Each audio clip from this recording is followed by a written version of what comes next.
महाराष्ट्र राज्य माध्यमिक उच्च माध्यमिक शिक्षण मंडळातर्फे फेब्रुवारी-मार्च 2017 मध्ये उच्च माध्यमिक शालांत परीक्षा अर्थात इयत्ता 12वीच्या परीक्षा घेण्यात आल्या होत्या।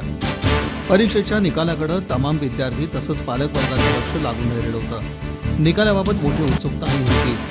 या पार्श्वभूमीवर मंगळवारी 30 मे रोजी दुपारी 1 वाजता 12वीचा ऑनलाईन निकाल जाहीर करण्यात आला। निकालात अर्थात यंदाही मुलीच टॉपर्स राहिल्या असून प्रतिवर्षाप्रमाणे मुलींनी यंदाही आपला वर्चस्व कायम ठेवत बाजी मारली आहे। राज्यात पुणे विभागाचा निकाल हा 91.16% इतका लागला असून निकालात पुणे विभाग राज्यात तिसरा राहिला आहे। पुणे विभागात अहमदनगर जिल्ह्यानं बाजी मारली असून या विभागाचा 92.14% इतका निकाल लागला।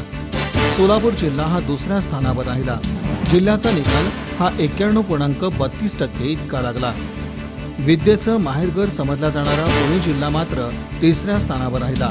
पुणे जिल्ह्याचा 90.59% इतका निकाल लागला। पुणे विभागात विज्ञान शाखेचा 96.75, कला शाखेचा 81.91, वाणिज्य शाखेचा 92.02 तर व्यावसायिक अभ्यासक्रमाचा 89.38% इतका निकाल लागला आहे। पुणे विभागातून मुलींनी निकालाची आपली उज्ज्वल परंपरा कायम राखत आपली गुणवत्ता पुन्हा एकदा सिद्ध केली। मुलींचं उत्तीर्ण होण्याचं प्रमाण हे 94.95% तर मुलांचं उत्तीर्ण होण्याचं प्रमाण हे 88.26% इतकं राहिलं आहे।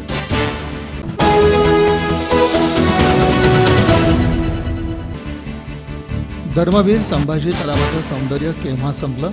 आता तलावासमोरील रस्त्यावर फळ विक्रेते तसंच भाजी विक्रेत्यांनी आपल्या गाड्या लावल्यात। मोठ्या प्रमाणात एका वेगानं इथून वाहतूक सुरू असते। फळ विक्रेत्यांच्या गाड्या उभ्या असल्यानं ग्राहक रस्त्यावर वाहनं लावून खरेदी करतात। स्पर्धेमधून विक्रेते आता रस्त्यावर येऊन विक्री करतात।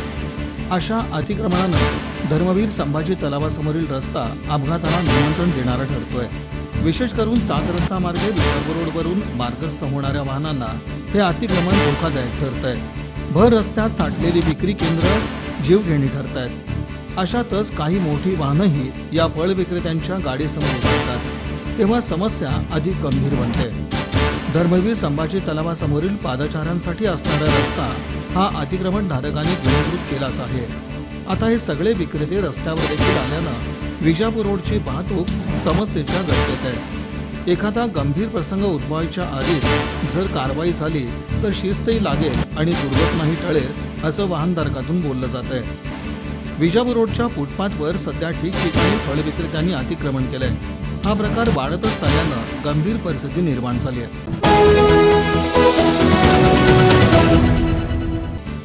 सांगली बँकेचे 10 वर्षापूर्वी ICICI बँकेत विलीनीकरण झालं होतं।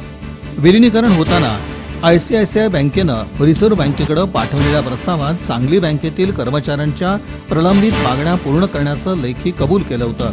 सांगली बँकेतील सर्व कर्मचाऱ्यांना 1993 साली झालेल्या बँकिंग क्षेत्रातील द्विपक्षीय राष्ट्रीय पातळीवरील करारानुसार निवृत्ती वेतन देणं आवश्यक होतं।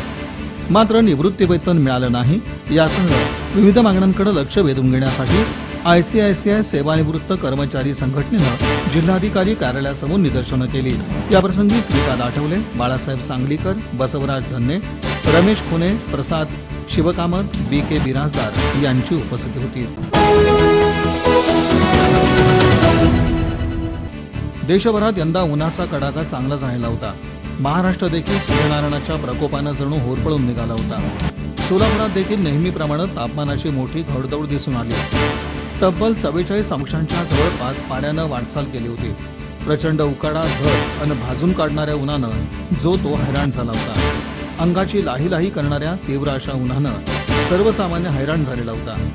प्रत्येक जणच यामुळे मान्सूनची आतुरतेनं वाट पाहत होता। अंदमानच्या समुद्रात यंदा लवकरच मान्सूनचं आगमन झाल्यानं प्रत्येकालाच मान्सून केरळमध्ये केव्हा दाखल होणार याचे वेध लागून राहिले होते। अखेर मंगळवारी मान्सूनचं केरळच्या किनारपट्टीवर आगमन झालं। केरळ हे मान्सूनचं प्रवेशद्वार मानलं जातं। केरळमध्ये मान्सून दाखल झाल्यानं प्रत्येक जण सुखावला असून सर्वांनाच यामुळे मोठा दिलासा मिळाला आहे। दरम्यान केरळमध्ये मान्सून दाखल झाल्यानंतर महाराष्ट्रात आठवडाभरानं मान्सूनचं आगमन होतं। पोषक असं वातावरण मान्सूनसाठी राहिलं तर साधारणपणे 4 किंवा 5 जूनपर्यंत राज्यात मान्सून दाखल होईल असा अंदाज व्यक्त करण्यात आला आहे.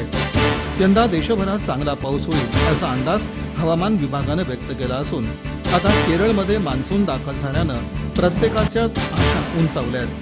दरम्यान येत्या 24 तासात दक्षिण कोकण, गोवा तसंच मध्य महाराष्ट्र, मराठवाडा आणि विदर्भात तुरळक ठिकाणी मेघगर्जनेसह पाऊस पडण्याची शक्यता हवामान विभागानं व्यक्त केली आहे.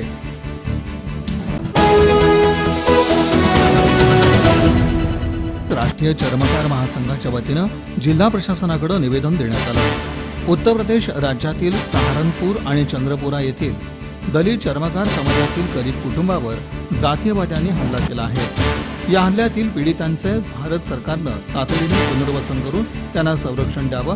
त्याचप्रमाणे हल्लेखोरांवर कडक कारवाई करण्याची मागणी राष्ट्रीय चर्मकार महासंघाचे संघटक सचिव अशोक रामतुरे यांनी केली.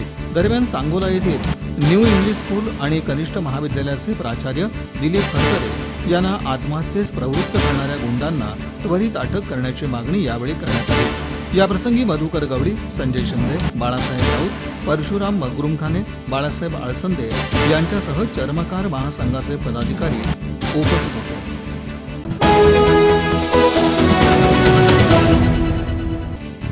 मंगळवारी आदिनाथ जैन मंदिर इथं शुद्ध पंचमी महोत्सव पार पडला. या निमित्तानं जैन शास्त्रग्रंथ, षटखंडागम, ताम्रपट, यंत्र आदींची प्रक्षाळ पूजा करून पालखीतून मिरवणूक काढण्यात आली. यामध्ये भक्तगण मोठ्या संख्येनं सहभागी झाले होते.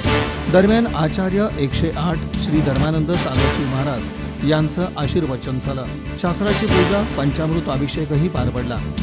यावेळी दीपक शहा, सुनील गांधी, निर्मल शहा, किरण गांधी, डॉक्टर संतोष शहा, डॉक्टर सुजाता मेहता, मनीष शहा, निशा गांधी, बाहुबली शेटकार, डॉक्टर वृषाली शहा, प्राध्यापक धनंजय शहा आदींची उपस्थिती होती.